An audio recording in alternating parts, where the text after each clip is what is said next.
Yeah, I'm going to continue the trend of saying that I've been to a lot of churches in my life. I know I'm not that old, but my parents, when we lived down south, we had a church that they were really invested in, really involved in, and we left to move up to North Wales, and my parents kept searching for what they had at that church, and they couldn't find it across most of North Wales. So I think in the span of about 10 years, we probably visited or went to at least 20, maybe 30 churches, and I would describe them as church hoppers. So when I came to Newcastle for uni in 2016, then not long after that, a couple of years after that, I started going to Park. And I went to Park for about, how long did we go, Matthew? 4 years? 4 or 5 years? Yeah, sure. And I was very settled, and that's the longest I'd been to a church since that one down south, consistently. So when Hope started up, I actually felt a bit of a calling to come here, and I very much resisted it. And initially, for the first 6 months, I said, I kind of want to, but at the same time, I'm settled and comfortable at Park, and I've never had that before. I've never had a church that I feel that I know well, I know the people at, they know me, I'm involved and I'm comfortable.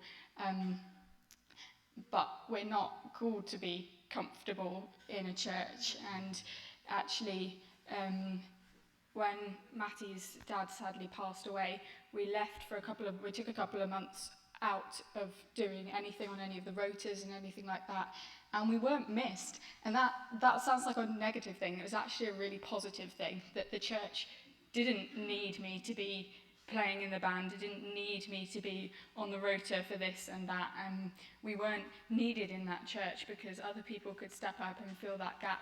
And that kind of gave me the freedom to think, actually, I've become comfortable, I've become kind of stagnant in the church because I know what I'm doing, I know where I stand and all the rest of it, but I'm still feeling this tug to try something new. So I came to Hope a bit wary because I didn't want to be taken out of my comfort zone. I didn't want to start a new church. I didn't want to become my parents and keep going from church to church to church. And interestingly, my experience over the last year and a half has been, I've both been more comfortable than I've ever been at a church and less comfortable than I've ever been at a church. I found very, very quickly that I got to know people and I made friends and I felt known. And I've had more people, since I've been unwell the last couple of months, I've had more people message me, sorry Jill, I haven't replied to you yet, than in any other church before. But at the same time, I felt more pushed out of my comfort zone. I mean, I don't think I'm a worship leader. I don't feel that's really my calling to stand at the front. I am an introvert.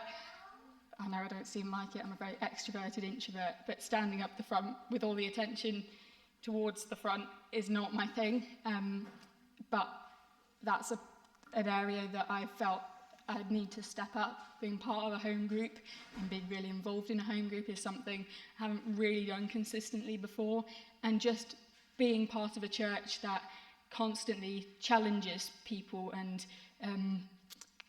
cause us to go further, to go deeper with our faith, and to reach out, and also to look inside and try and work on ourselves, work on our relationship with God, be very violent with the sin in ourselves, as Simon says, and to actually take our faith really, really seriously and consider it the life and death matter that it is something that I've not felt. And it is uncomfortable to face that reality, but it's a good discomfort. So I wanted to thank you for helping me feel uncomfortable, and also thank you all for helping me feel uncomfortable.